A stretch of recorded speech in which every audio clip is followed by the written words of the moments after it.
Jangan mau dibodohin, jangan mau. Kalian diperalat oleh orang-orang yang mengaku sepihak sebagai seorang keturunan Rasul, kita juga nggak tahu itu kan. Dan akhlaknya buruk, pergerakannya juga buruk, memprovokasi dan lain sebagainya, akhlaknya buruk. Kemudian Anda mau menjadi tameng hidup gitu, mau diperalat, itu namanya zombie. Kalau Anda mau, itu zombie. Jangan mau diperalat oleh orang-orang yang begundal seperti ini, ya, preman bersorban, preman jualan nasab. Jangan mau. Udah, mendingan jenengan kerja yang benar, ngaji yang benar aja, cari ulama-ulama yang benar aja, yang ngajarin ngaji yang benar, akhlak yang mulia gitu ya, yang jenengan bisa usaha yang benar. Itu gak usah ngikut-ngikutan dawir-dawir lah ya. Awal dawir meres-meres gitu, meres-meres ke kiai, ke ulama, ke masyarakat, ke umat ya. Jangan ikut-ikutan, nanti jenengan yang kualat. Jangan mau dijadikan alat, itu dosa besar, dosa kualat nanti jenengan. What? Indonesia tanah air beta, pusaka abadi nan jaya. Ada kata kiai ketika panitia ada yang telepon ke kiai, Sayyid sudah sampai ke Arhanud di Subang itu kan, dekat Arhanud kan. Itu bapaknya kabur, langsung pamit, nggak berani ketemu saya. Makanya coba kalau ada Habib-Habib gitu tuh, temukan dengan saya ya, tuman, biar saya ngurus ini begituan. Saya sudah matur ke guru saya bahwasannya saya ini suka tegas terhadap sadah-sadah yang bandel-bandel gitu. Oh nggak apa-apa, bagus katanya begitu. Kata Abah Lutfi juga begitu lah, bang. Saya kata Abah Lutfi begitu, ya sudah, wis wani bae, kapret kepret gitu ya. Itu saya itu urusannya ya. Makanya banyak mereka itu akhirnya memfitnah di belakang, nggak berani tatap wajah langsung dengan saya gitu kan, berani di belakang ya, main bokong beraninya dari dulu. Itu banyak itu saksi-saksi yang sudah sepuh-sepuh yang berada di lingkungan-lingkungan Hadrami itu, mereka beraninya bokongan belakangan. Kalau di depan memang kerat, kalau ada yang berani itu harus berani ya. Yang begitu-begitu cuma bawa nasab tapi malah mencoreng nama Rasulullah. Saya nggak rela, nggak ridho nama baik keluarga Rasulullah itu tercoleng oleh orang-orang seperti itu. Gak apa-apa jenengan menasehati, menegakkan hukum, nggak apa-apa, ini negara hukum. Jangan seenaknya, negara ini bukan negara mbah moyang dia. Negara ini negara yang berdaulat. Oh, jangan sampai ada perbudakan model baru, memakai dalil perbudakan, pakai perbudakan spiritual gitu istilahnya gitu kan. Biar menjadi pemahaman kepada umat tentang siapa Habib dan siapa yang mesti kita ikuti sama-sama ini. Kembali kemudian menggemparkan beliau membongkar upaya doktrinisasi, apalagi sampai ada keluar kalimat Habib yang bodoh. Satu itu lebih mulia daripada 70 kiai yang alim. Pakai nasab modalnya pakai apa?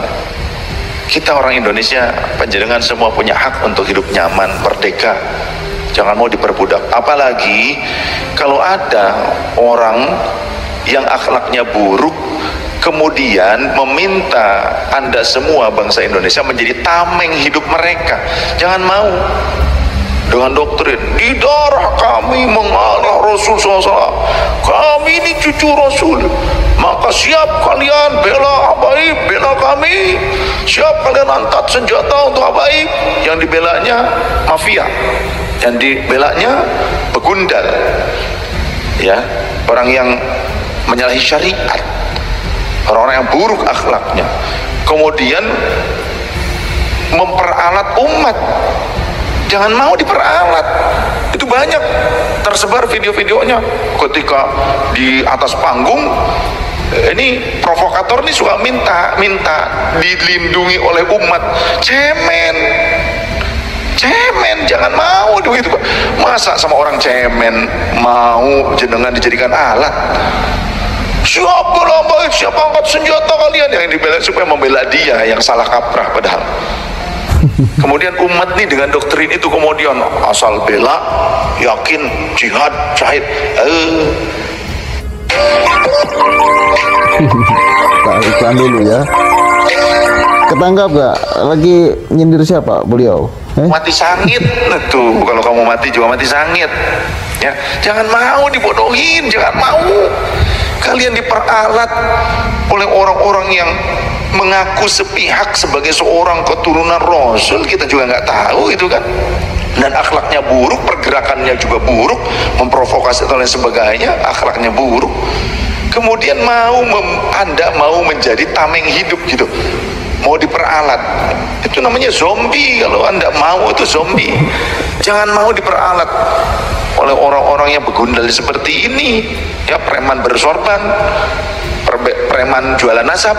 Jangan mau. Udah, mendingan jenengan kerja yang benar, ngaji yang benar aja, cari ulama-ulama yang benar aja, yang ngajarin ngaji yang benar, akhlak yang mulia gitu ya, yang jenengan bisa usaha yang benar gitu. Gak usah ngikut-ngikutan dawir-dawir lah ya. Awal dawir meres-meres itu, meres-meres ke kiai, ke ulama, ke masyarakat, ke umat ya. Jangan ikut-ikutan, nanti jenengan yang kualat. Jangan mau dijadikan alat, itu dosa besar, dosa kualat nanti jenengan. Ngikut-ngikut yang begitu justru kualat nantinya. Jangan mau dijadikan tameng hidup orang-orang yang seperti ini. Jangan. Rasulullah sayang kalian sebagai umat Rasulullah. Rasul itu sayang sekali kepada antum semua tuh. Sayang Rasulullah tuh. Jangan mau dijadikan tameng hidup orang-orang yang seperti itu, yang buruk akhlaknya. Ya.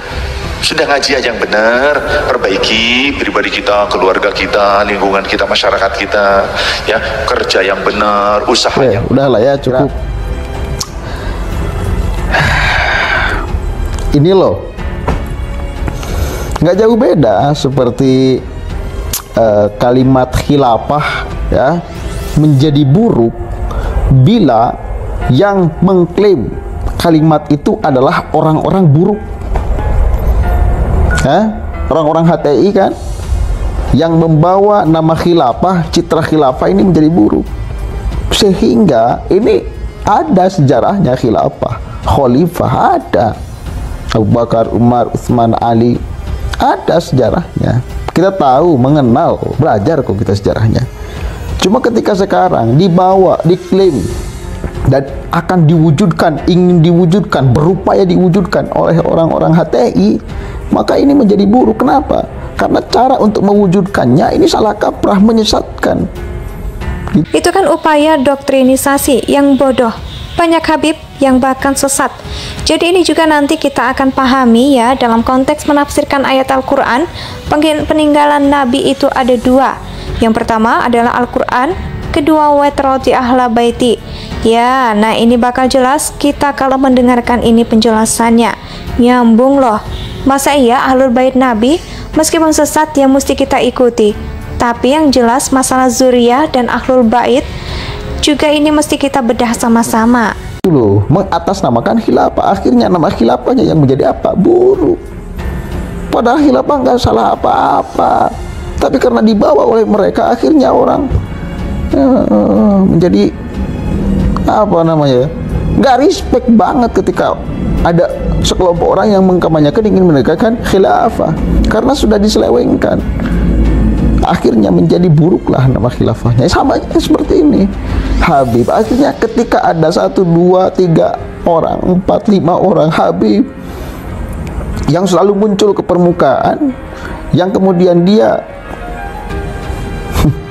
berakhlak buruk, bersifat jelek, maka pada akhirnya nama Habibnya ini yang akan buruk. Karena mereka-mereka yang suka tampil ini yang buruk-buruk. Ya, ada Habib yang adem yang suka tampil, misal Habib Maulana Habib Lutfi, ada.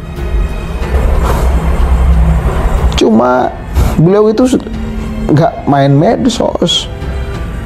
Dalam 1 bulan berapa kali ceramah beliau.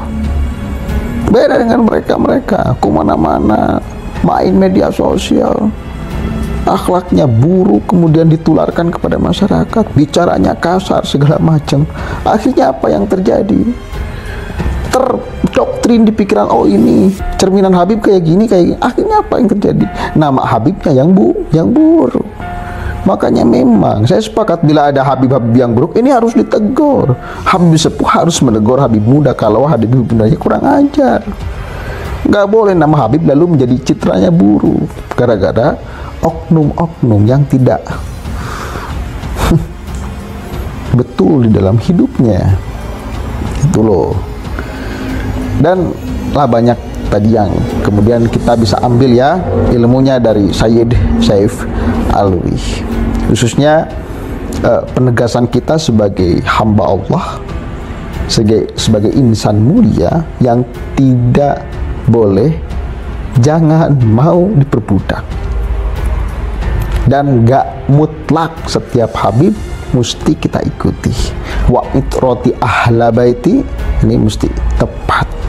Duriyah Nabi bukan ahlul bait Nabi, ya begitu, karena sangat akan keliru sekali bila menafsirkan ayat itu sebagai duriyah Nabi ahla baiti. Indonesia sejak dulu kala tetap dipuja-puja bangsa.